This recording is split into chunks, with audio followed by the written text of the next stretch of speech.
In 1545, high in the Bolivian Andes, a Quechua miner named Diego Hualpa was climbing a barren, cone-shaped mountain in search of a lost llama. Night was falling and the temperature was dropping fast, so he stopped, gathered brush, and lit a fire to keep himself warm until morning. Sometime before dawn, the heat of that fire did something the mountain had been hiding for millions of years. It melted the ground beneath the flames, and a thin, glowing stream of liquid silver began to trickle out of the earth. Hualpa had not found a lost animal.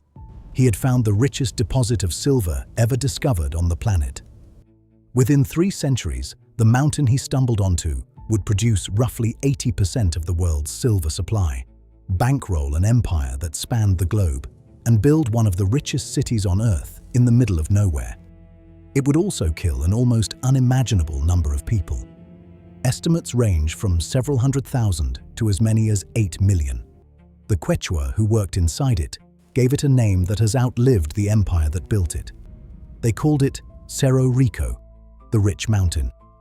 But almost everyone who has ever lived in its shadow knows it by a different name: the mountain that eats men. Before the Spanish ever set foot in South America, the Inca already knew silver sat inside that mountain. According to local legend recorded by later chroniclers, Inca miners once attempted to extract it, and as they began digging, a thunderous voice erupted from inside the earth itself, warning them that this silver was not meant for them, that it was being reserved for other owners who would come from far away. Whether or not that story is true, the Inca left the mountain largely untouched. They mined elsewhere.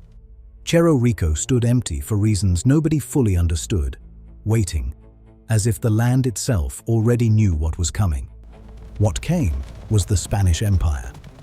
Word of Hualpa's discovery reached Spanish colonial authorities almost immediately, and by 1545, they had founded a settlement at the base of the mountain.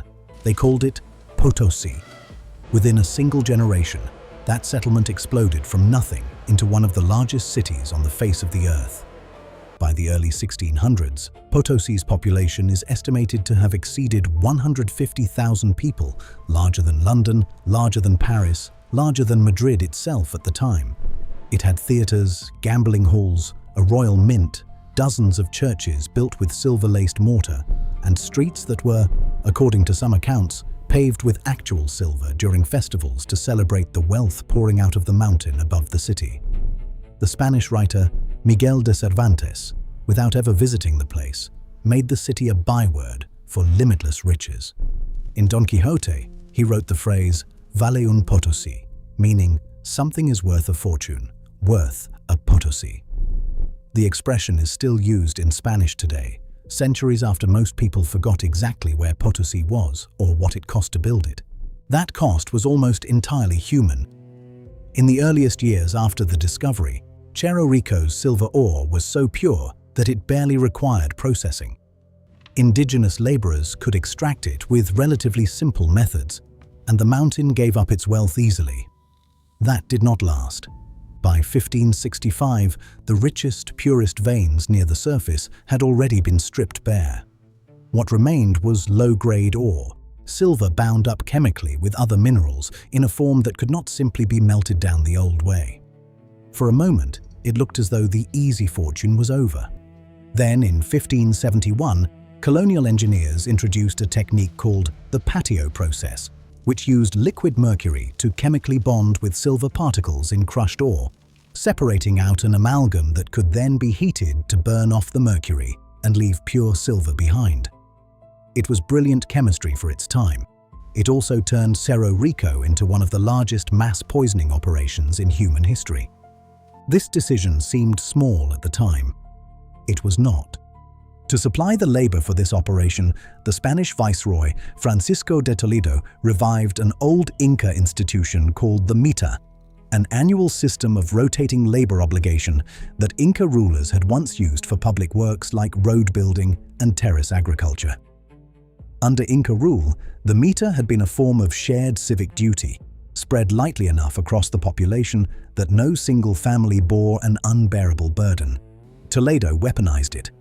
Under his version of the mita, Indigenous communities across a vast stretch of the Andes, some spanning hundreds of miles, were required to send a set percentage of their adult male population to Potosí every single year to work in the mines.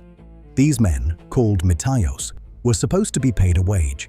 In practice, wages were set artificially low, frequently withheld outright, or paid in goods instead of coin.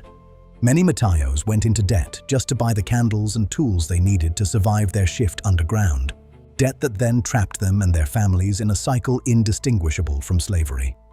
The journey from some Andean villages to Potosí could take months on foot, crossing some of the highest, harshest terrain on the planet, and that journey alone killed people through exhaustion, exposure, and disease before they ever set foot inside the mountain. Whole communities were reshaped around this obligation.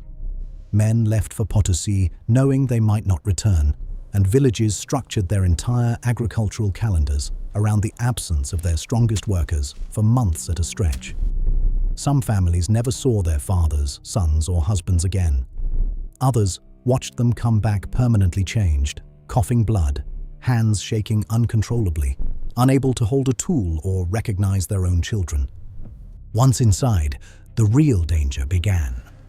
Miners descended into narrow, hand-carved tunnels that would eventually stretch for hundreds of kilometers throughout the mountain's interior, dropping hundreds of meters below the surface. Many stayed underground for weeks at a time, sleeping among the tunnels rather than making the long climb back to the surface. They worked by candlelight in air thick with rock dust, chiseling ore from the walls by hand, then packing it into leather sacks weighing up to 45 kilograms, nearly 100 pounds, which they carried up rickety wooden ladders on their backs, sometimes climbing hundreds of meters vertically with that weight strapped across their shoulders. A single missed step on those ladders meant a fall that could kill a man instantly, or leave him broken at the bottom of a shaft with no way to get help. The tunnels themselves were killers, independent of any accident. Miners called the toxic pockets of gas that collected in poorly ventilated passages huayra, meaning wind, and a man could walk into a pocket of it and be dead before he understood what was happening. Cave-ins were routine. Flooding from underground water tables had to be hauled out by hand in leather bags, a task as exhausting and dangerous as the digging itself. And looming over every single one of these dangers was the mercury. Mercury poisoning does not announce itself quickly. It builds. Workers in the patio process spread crushed ore across open stone courtyards, mixed in liquid mercury by hand and by foot, and then heated the resulting amalgam to burn the mercury away and leave pure silver behind. Every stage of that process released mercury vapor into the air the workers were breathing, and unlike a cut or a broken bone, there was no single moment where a man could point to the injury and know exactly what had happened to him. The poison accumulated in the nervous system slowly, invisibly, one shift at a time.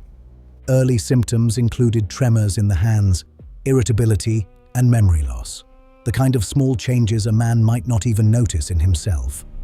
As exposure continued year after year, victims developed slurred speech, violent, uncontrollable muscle spasms, and a progressive deterioration of the mind that left grown men unable to care for themselves, unable to recognize their own families, unable to do anything but sit and shake.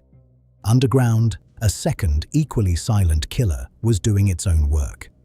Silicosis is caused by decades of inhaling fine rock dust thrown into the air by pickaxes striking stone in enclosed tunnels with no ventilation.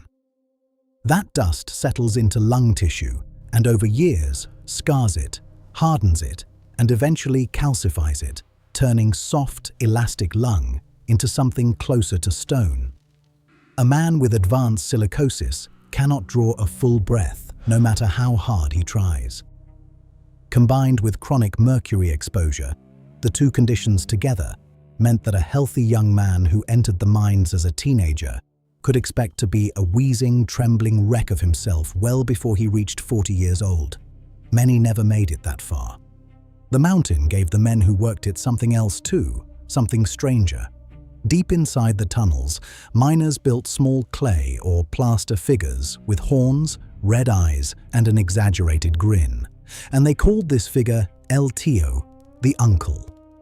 Christian doctrine had no place for a devil to be worshipped, so the miners built their own underground god specifically for the underground world, separate from the church above.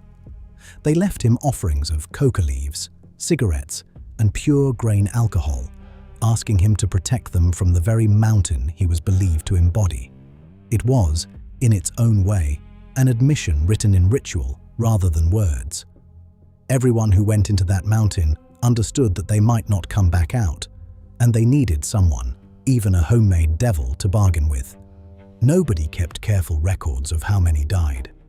Colonial administrators had little interest in counting the deaths of what they considered expendable indigenous labor, and later of enslaved Africans brought in when the meter system alone could not supply enough workers. That absence of record-keeping is exactly why the death toll remains disputed to this day, with historians offering estimates ranging from the low hundreds of thousands up into the millions across the full colonial period. Even the most conservative figures describe a death toll on the scale of a small war sustained continuously for 250 years inside a single mountain. And the silver kept flowing. Between roughly 1575 and 1635, Cerro Rico alone produced more than half of the entire world's silver supply. That silver was minted into coins at the Royal Mint in Potosi, coins known as pieces of 8, and those coins did not stay in South America. They crossed the Atlantic to fund the Spanish crown's wars across Europe. They crossed the Pacific aboard Spanish galleons to Manila, where they were traded for Chinese silk and porcelain, effectively becoming the first truly global currency in human history. Historians have calculated that so much silver was pulled from this single mountain that, laid end to end, it could have built a bridge of solid metal stretching from Bolivia all the way to Madrid. Every one of those coins, every wall of every European cathedral gilded with New World silver, every war financed by the Spanish crown during its imperial peak, traces back to men dying by the thousands inside a mountain most of those coin spenders would never see or think about. If you're finding this story as unsettling as we do, go ahead and hit subscribe. We dig into a new deadly job from history every week, and this is far from the darkest one. By the 1700s, even as the richest ore began to run out and Cerro Rico's golden age started to fade, the network of tunnels inside the mountain had already grown to hundreds of kilometers, transforming what had once been solid rock into something closer to a honeycomb. Potosi's population declined sharply as the easy wealth dried up. The city that had once rivaled London shrank down to a fraction of its former size, its opulent churches and mansions left standing over a population a tenth as large as its peak. Political change came in the early 1800s as revolutionary movements swept across Spanish South America. In 1825, Simón Bolívar, the revolutionary leader whose campaigns helped liberate much of the continent from Spanish rule, is said to have climbed Cerro Rico himself and waved a flag from its summit as a symbolic act tied to the founding of the newly independent nation that would eventually take his name, Bolivia. The mountain that had financed an empire's rise was now a backdrop for that empire's collapse. But independence did not end the mining, and it did not end the dying. Ownership changed hands from Spanish colonial administrators to new Bolivian elites, and later, in the 20th century, to a state-run mining company after Bolivia's 1952 revolution nationalized the country's mines. The technology improved. The working conditions, in many respects, did not. Today, the ownership has shifted again. The Bolivian state mining company still holds formal title to Cerro Rico, but the actual digging is carried out largely by independent mining cooperatives, groups of miners who lease sections of the mountain and split whatever silver, zinc, or tin they manage to extract among themselves. An estimated 15,000 to 20,000 miners currently work inside Cerro Rico, and by most accounts their working conditions remain startlingly similar to those their ancestors faced centuries ago. Many still work without proper protective equipment, still breathe air thick with silica dust and chemical fumes, and many still develop silicosis, young enough that miners in their 40s are already gasping for breath, their lung capacity permanently reduced by half or more. Life expectancy for a working miner inside Cerro Rico today is still commonly cited at around 40 years old, almost identical to what it likely was under Spanish colonial rule 5 centuries earlier. Child labor, though officially illegal, has been documented as recently as the last 2 decades, with teenagers and even younger children working alongside relatives simply because their families cannot survive without the extra income. Fathers who spent their own childhoods inside the mountain now say openly that they do not want the same life for their sons, and yet the economics of the region leave many families with few other options. Reporters who have descended into the tunnels in recent years describe miners chewing coca leaves throughout their shifts to blunt hunger and exhaustion, working by headlamp through passages barely wide enough to crawl through, and still leaving offerings of alcohol and cigarettes for El Tío before starting work. The same underground god their ancestors bargained with, unchanged after 500 years. Official accident statistics barely exist because most incidents are never reported to any labor authority.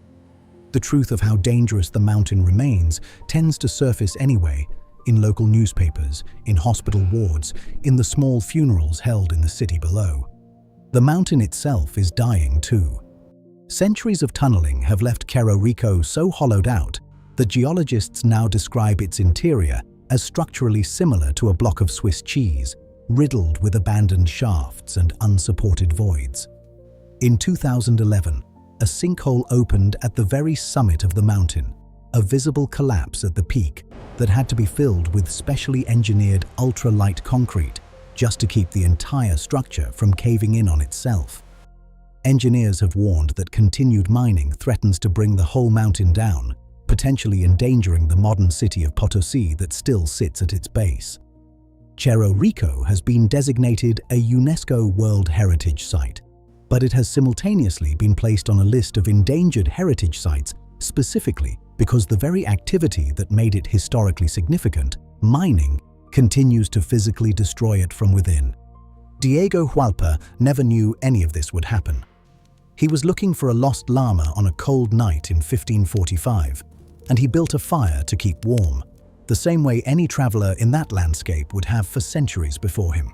He had no way of knowing that the heat of his fire would reveal a fortune capable of reshaping the global economy, financing an empire's wars on the other side of the planet, and killing an uncountable number of people across 500 years and counting. The mountain is still there. It is still being mined. People are still dying inside it, sometimes weekly, from falls, explosions, and collapses that rarely make it into any official record. The silver that built cathedrals in Spain and minted the world's first global currency came out of a hole in the ground that the people who dug it simply called the mountain that eats men. 5 centuries later, it is still eating. If this one surprised you, subscribe for more. We cover a new deadly job from history every week, and trust us, some of what's coming next is even harder to believe.